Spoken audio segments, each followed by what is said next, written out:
निंदा के परिणाम बहुत भयानक हो सकते हैं।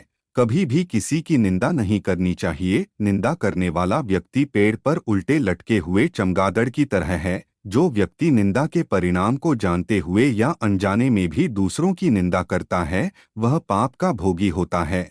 अगर कोई व्यक्ति किसी की भी निंदा करता है, तो उसे ये समझ जाना चाहिए कि वह भी उस व्यक्ति को मिलने वाले फल का सहभागी है। निंदा के परिणाम, आइए इससे एक कहानी द्वारा समझते हैं। एक राजा था जो बड़े प्रेम से सदा ब्राह्मणों को भोजन कराता था। राजा के इस नेक काम की लोग बहुत सराहना करते थे। एक दिन संयोग से भंडार गृह के ऊपर से चील अपनी चोंच में एक बहुत ही जहरीला सांप पकड़कर ले जा रहा था। सांप का मुंह खुला था, जिससे सांप का जहर उसके मुंह से बाहर निकल रहा था। भंडार गृह खुले में होने की वजह से सांप का जहर भंडार गृह में रखे उस पात्र में चला गया जिसमें ब्राह्मणों के लिए प्रसाद रखा गया था। जब वह प्रसाद ब्राह्मणों में बांटा गया, तो उसे खाते ही सभी ब्राह्मण तत्काल मृत्यु को प्राप्त हो गए।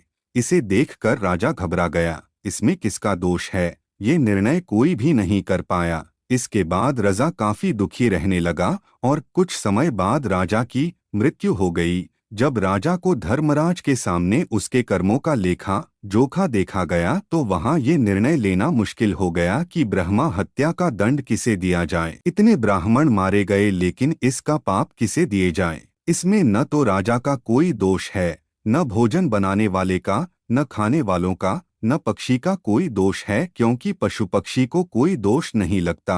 उसके बाद ये निर्णय लिया गया कि इन सभी को अपने कर्मों के अनुसार अपने अपने स्थान पर भेज दो। समय आने पर देखा जाएगा कि ब्रह्मा हत्या का पाप किसे दिया जाए। कुछ समय बाद उस राजा का पुत्र बड़ा हो गया और उसने भी ब्राह्मणों को भोजन कराने का नियम बनाया। जब इस बात की खबर सारे नगर में फैली और जब ब्राह्मण उसके पास भोजन करने आए, तो बीच में एक व्यक्ति ने ब्राह्मणों से पूछा कि कहाँ जा रहे हो, क्या तुम्हें पता नहीं कि उस राजा का पिता ब्राह्मणों का हत्यारा था, और नाना प्रकार से निंदा करने लगा।